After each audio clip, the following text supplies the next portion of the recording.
Well, good morning again. Again, yes, right.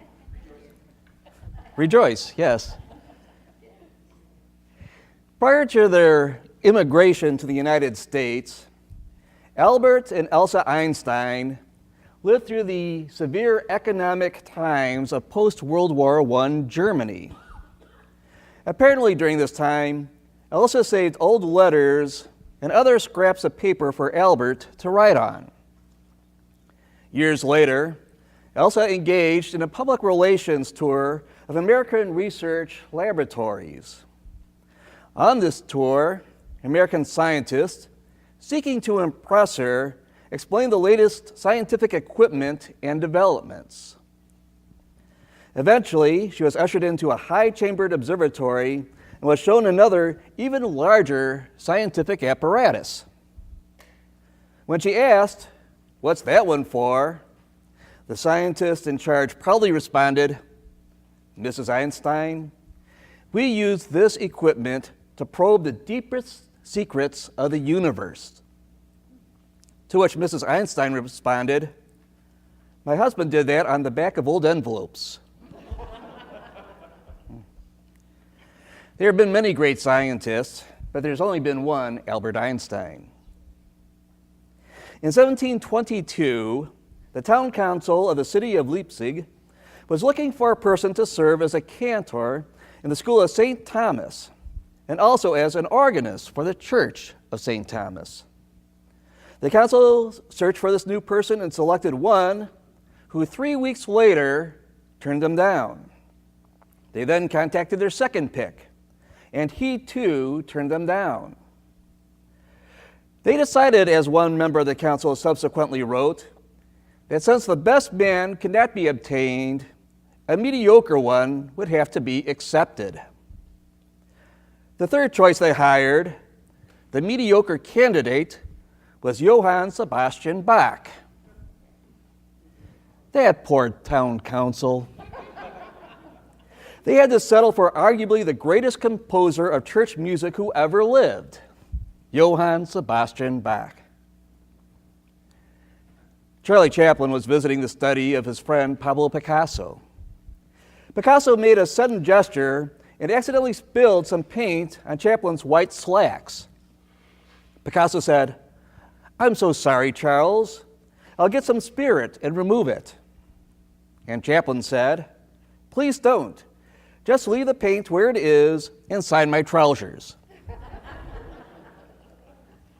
Chaplin was joking that he now owned a Picasso. Someone has said it is much easier to get rich than it is to get famous. And it's true.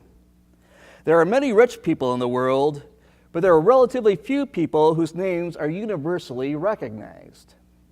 There are fewer still whose names are known for generations after their death.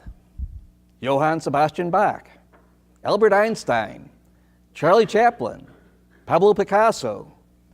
Names such as these hold a unique place in human history. And there is one name that stands absolutely alone: Jesus of Nazareth.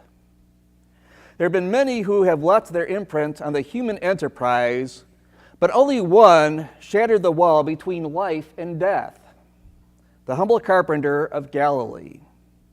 As someone has said, Jesus had no servants, and yet they called him master. He had no degree, and yet they called him teacher. He had no medicines, and yet he called them healer. He had no army, and yet kings feared him. He won no military battles, yet he conquered the world. He committed no crime, yet they crucified him. He was buried in a tomb, and yet he lives today. Because of those lonely hours Jesus spent on the cross, we sometimes forget how popular he was when he first began his ministry. The scene we have in today's gospel lesson takes place at the house of Simon Peter, where Jesus heals Simon's mother-in-law. Notice what Mark tells us next. That evening after sunset, the people brought to Jesus all the sick and demon-possessed. the whole town gathered at his door. Think of that. The whole town gathered at his door. Imagine what it would be like if even a part of our town gathered spontaneously in one place. But everyone wanted to see Jesus. A little further on we read, very early the next morning, while it was still dark, Jesus got up, left the house, and went off to a solitary place where he prayed. Simon and his companions went to look for him, and when they found him, they exclaimed, "Everyone is looking for you." Now, I don't know how to say it without it sounding like a platitude or a cliche, but I really do believe that deep down, all people everywhere are looking for Christ. They may not know his name, and they might not use religious symbols and terminology that are different from what you and I would use, but they are looking for Christ all the same. I read recently about a woman named Laura. Laura first attended her Catholic Mass at the age of 5. Her mom had recently become a Catholic. When Laura inquired about the church, her mom said, "This is where Jesus lives." At the end of the service, Laura said, "I want to see Jesus." Her mom tried to explain that Jesus was there in spirit and not body, but the 5-year-old didn't get it. Finally, her mom said, "That's enough, Laura. Let's go home." Laura resisted. Mom insisted.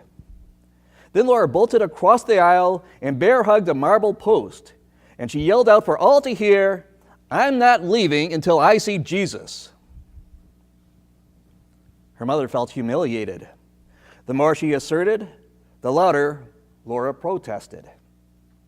Finally, the priest came over, bent down, took Laura by the hand, and gently led her to the altar where he showed her the sacraments. After a couple of minutes, Laura returned happily to her mom, content to go home. That was 20 years ago. Today, people who know her call her by her proper name, Sister Laura. She became a nun. In that role, she has excelled in school and thrived as a student to others, or as a servant to others, I should say. I guess we'll have to concede that somehow in the sacraments, that day long ago, little Laura saw Jesus. I personally believe that everyone is looking for Jesus in his or her own way. We had that French mathematician, physicist, and philosopher Blaise Pascal called what is a God-shaped void within our souls.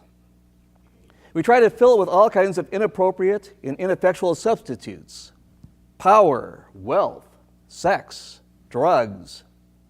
But nothing on this earth can suffice. St. Augustine said so beautifully, "Thou hast made for us for thyself, O Lord, and our hearts are restless until they rest in thee." All people everywhere need what only Christ can offer them. For one thing, Christ showed us how to look at God. What's God like? God is like Jesus. Is God a personal God? Yes. Is God a loving God? Yes.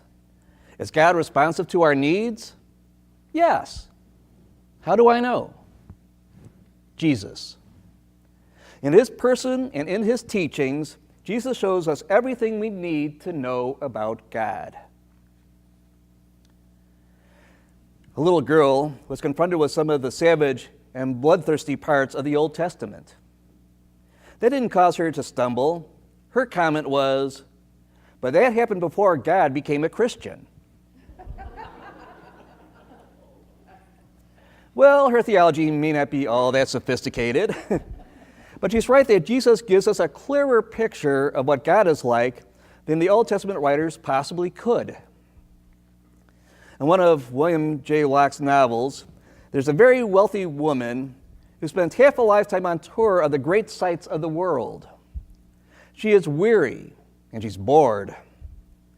And then she meets a Frenchman who has little of this world's goods, but who has a wide knowledge and a great love of beauty.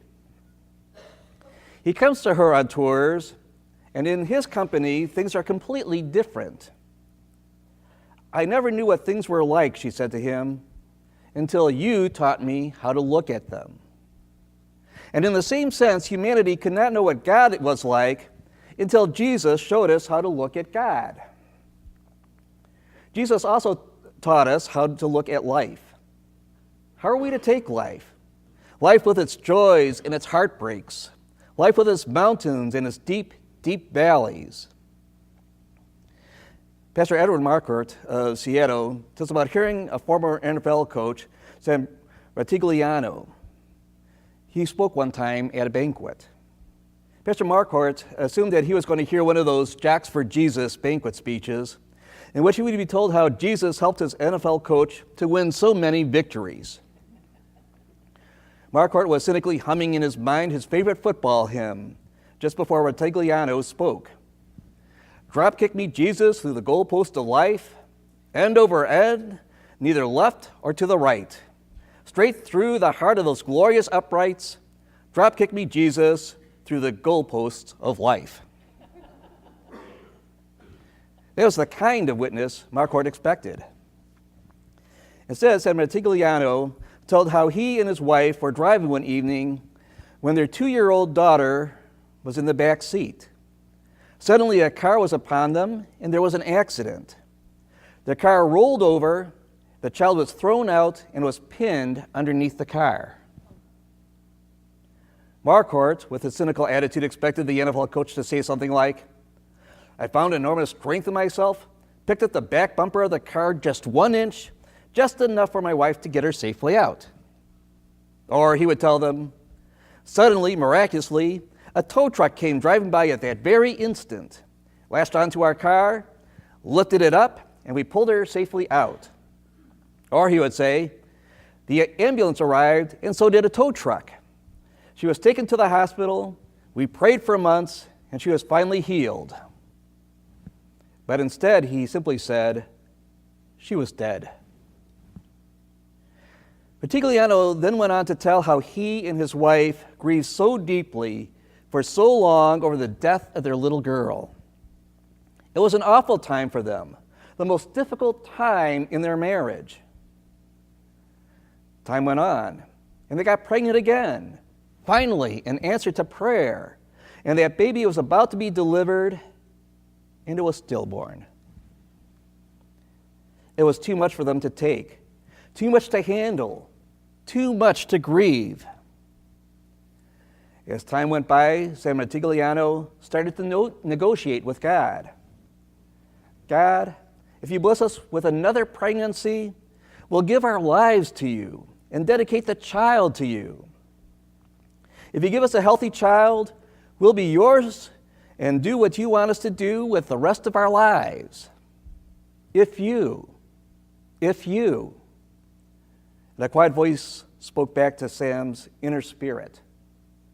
No deals, Sam. No deals. No manipulations. I rule over you in all times of your life. So here they were at this banquet, says Ed Marquardt, and Sam Ratigliano went on to say, God has called me to be his servant in my turf, the National Football League. He rules over all aspects of my life, when winning or losing, in triumphs and in tragedies. How about you? Where's your turf? Does God rule you there in your turf, in your situation? Not just when you're winning, but when you're losing. Not just during the triumphs, but during the tragedies of your life. Does God rule you then? Here was a professional football coach who has learned to look at life through the eyes of Jesus. No easy answers. Rain falls on the just and the unjust. But still, we can trust God. Don't let the prosperity preachers tell you anything different. Following Christ will not guarantee a happy marriage, healthy children, or a fat bank account. But following Christ will guarantee that you're in alignment with God's purpose for your life and will guarantee that neither life nor death, nor powers nor principalities can ever separate you from the love of God. Christ taught us how to look at God. He taught us how to look at life. And He taught us how to look at one another. We are the people of the cross. Christ showed us how we are to live sacrificially in service to one another. Brad Walden, the senior minister of the Tates Creek Christian Church in Lexington, Kentucky, tells a true story which he says was relayed to him by the grandfather of a 9-year-old boy named Mark. Mark's mother received a phone call one day in the middle of the afternoon. It was a teacher from her son's school. "Mrs. Smith, something unusual happened today in your son's 3rd grade class. Your son did something that surprised me so much that I thought that he should know about it immediately." The mother began to grow worried. The teacher continued, "Nothing like this has ever happened in all my years of teaching. This morning I was teaching a lesson on creative writing. And as I always do, I tell the story of the ant and the grasshopper. The ant works hard all summer and stores up plenty of food. But the grasshopper plays all summer and does no work. Then winter comes. The grasshopper begins to starve because he has no food. And so he begins to beg, 'Please, Mr. Ant, you have so much food. Please let me eat too.' And then I said, 'Boys and girls, your job is to write the ending of the story.' Your son Mark raised his hand. 'Teacher, may I draw a picture?' 'Well, yes, Mark, if you like. You may draw a picture, but first you must write the ending to the story.' As in all the years past, most of the students said that the ant shared his food through the winter, and both the ant and the grasshopper lived. A few children wrote, 'No, Mr. Grasshopper, you should have worked in the summer. Now I have just enough food for myself.' And so the ant lived, and the grasshopper died. But your son ended the story in a way different from any other child ever. He wrote, 'So the ant gave all his food to the grasshopper. The grasshopper lived through the winter, but the ant died.' And the picture? At the bottom of the page, Mark had drawn 3 crosses. This is the gospel at its most profound. We are people of the cross. Christ died for us. We live for Him and for one another. When you understand that, life takes on a new meaning and a new sense of purpose. Christ showed us how to look at God, how to look at life, how to look at one another. Christ gave His life for us. We are to give our lives in loving service to one another. And that is the meaning of life. That's what it's all about. And living the Christ life will bring you a joy the world simply cannot know. No wonder the disciples said to Him, "Everyone is looking for you." Everyone deep down, whether they realize it or not, is truly looking for Jesus. Will you please pray with me? Gracious God, something is afoot in our world. There's more going on among us than mere words can say. Into our flattened, predictable world comes a surprise. Lord Jesus, You never cease to surprise us, make us marvel, and fill us with wonder at Your interventions and intrusions among us. We give thanks that You don't wait for us to come to You. You come to us. We give praise that You call on us before we dare to call on You. Keep surprising us, Lord. Keep showing up among us, revealing Your glory, Your miraculous power, Your near love for us. Amen.